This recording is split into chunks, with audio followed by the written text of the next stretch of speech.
Everyone, welcome back to my channel. আসসালামু আলাইকুম সকলকেই। আমি বলেছিলাম আমি কোথাও যাচ্ছি, তো এবার দেখাবো আমি কোথায় যাচ্ছি। এখন অবশ্যই আমি নাম বলবো না, কিন্তু আমি জাস্ট এইমাত্র রুম থেকে বেরোলাম। বেরিয়ে আমি হোস্টেল পার করে এবারে গেটে পা দেবো, এবং আমি কোথায় যাচ্ছি তার জানার জন্য অবশ্যই আমার সাথে জুড়ে থাকতে হবে। আমাকে ছাড়তে আসছে।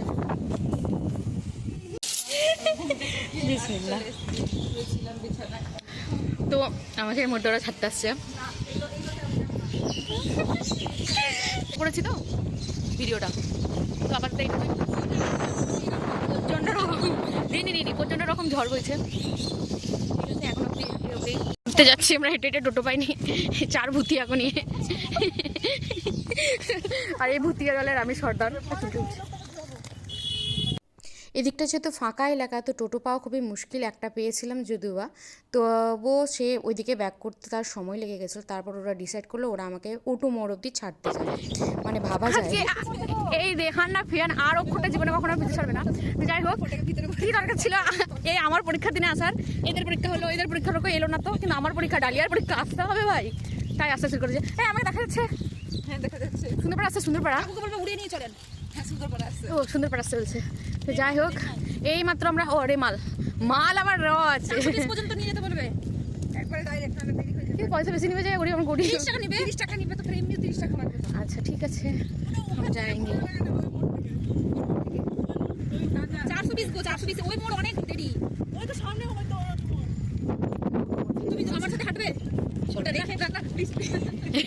এখানে মুশকিল একটাই, টোটো পাওয়া খুবই মুশকিল, মানে খুবই চাপের বিষয়।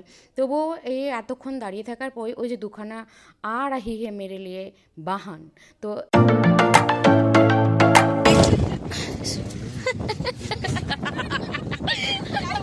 ঠিক আছে চলো টাটা, সবাই ভালো করে দোয়া টোয়া করো, ভালো করে এক্সাম দিও, টাটা।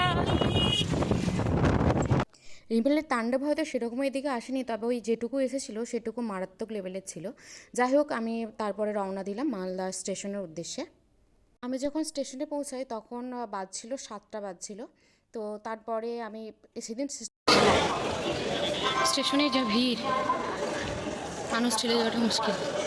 তো মহিলারা চলে এসছে, এরা কারা? ও হ্যালো, কি নাম তোমার? কবিতা। তুমি? অসিত। অসিতা। তুমি? হ্যাঁ দীপক। আর এই যে আমাদের ভাই, তুমি যদি কন্টেন্ট তোমার যদি ভাইরাল হয় তুমি আমাদেরকে পার্টি দিবা, আমরা তোমাকে কন্টেন্ট দেব। আচ্ছা আচ্ছা ঠিক আছে, দেবো দেবো দেবো, ঠিক আছে। না এই কথা বলেন নাকি তবে জেনারেল দেখো এদিকে দাও। ছেলেগুলো কইটা আমাদের? তো ওই তো ট্রেন চলে এসছে, যে আমরা এখানে ভাটনাগর, এটা বালুরঘাট, বালুরঘাট ভাটনাগর লেখা আছে তো। এই মহিলা, এটা বালুরঘাট লেখা আছে রে, এটাই তো, কিন্তু ফারাক্কা এক্সপ্রেস লেখা ছিল, আমি হিন্দিতে পড়তে পেরেছি। এটাই না? হ্যাঁ হ্যাঁ, তো চলে এসছে। ছেলে দুটো কই? হারিয়ে গেছেন। সবার একই বগি, হ্যাঁ। চল, এই তো বালুরঘাট ভাটিন্ডা, মানে পাঞ্জাব। এত ভিড় এত ভিড় এত ভিড়।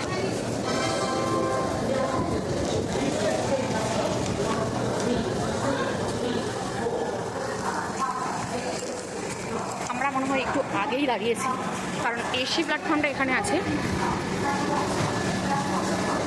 আমি একা যাচ্ছি না, আমার সাথে এই যে গেছে।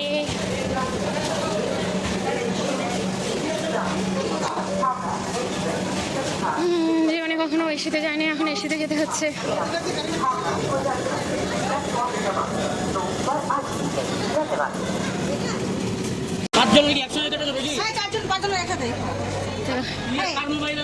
সবার মোবাইলে আছে। ভাই কোথায় যাবো? এইদিকে, এইদিকে না আমাদের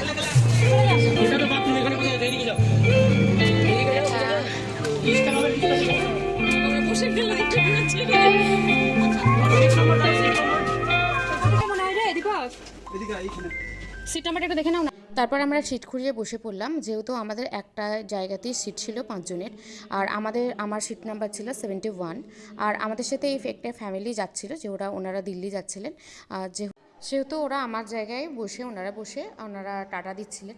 তারপরে এই যে আমরা চলে এসেছি। যাই হোক, একটা কথা আমার বলার ছিল, জীবনে কোনো দিনও প্রথমত আমি এসিতে যাইনি আজ অবধি, এখন অবধি এটা আমার জীবনে প্রথম আমার ট্রেন জার্নি যেটা আমি এসিতে এতটা টাকা খরচা করে যাচ্ছি, তাও আবার বাধ্যতামূলকভাবে। বিহার কিছু হোক না হোক, এই ছেলেগুলোকে সংসার করতে শিখিয়েছে যে বাচ্চাদের মতো অনেকগুলো ঝোলা নিয়ে এসছে এরা। তুমি ভাইরাল হয়ে যাও। আর এরা হলো সেই ঝোলাদার, মানে ঠাকুমার ঝুলি শুনেছি, এটা ঠাকুরদার ঝুলি। এই যেগুলো ঠাকুরদার ঝুলি। এবার একটা সুন্দর মহিলা এখন থেকে ঘুম পেয়ে গেছে নাকি রে? তুমি কি পরীক্ষা দিতে যাচ্ছ? কোথায় যাচ্ছ? পৌঁছে গেছে বাড়ি? কোথায় বাড়ি? হ্যাঁ, দিল্লি। ঠিক আছে, পাটনায় পরীক্ষা দেওয়ার পর দিল্লি তাহলে আসছি, ঠিক আছে? দিল্লি কোথায়? আমি বলে দিই, এই যে ঝোলাগুলো দেখা যাচ্ছে, যেগুলো ঠাকুরদার ঝোলা বলে আমি নাম দিয়েছি, এগুলোতে আমাদের এক একটার বেলার খাবার আছে, এক একটার বেলার খাবার। সময় মতো আমাদের ট্রেন ছেড়ে দিয়েছিল স্টেশন থেকে। তারপরে আমরা ট্রেনের মধ্যে কী কী মজা করলাম অবশ্যই জানাবো, পর দেখতে থাকুন পরবর্তী ভিডিওতে।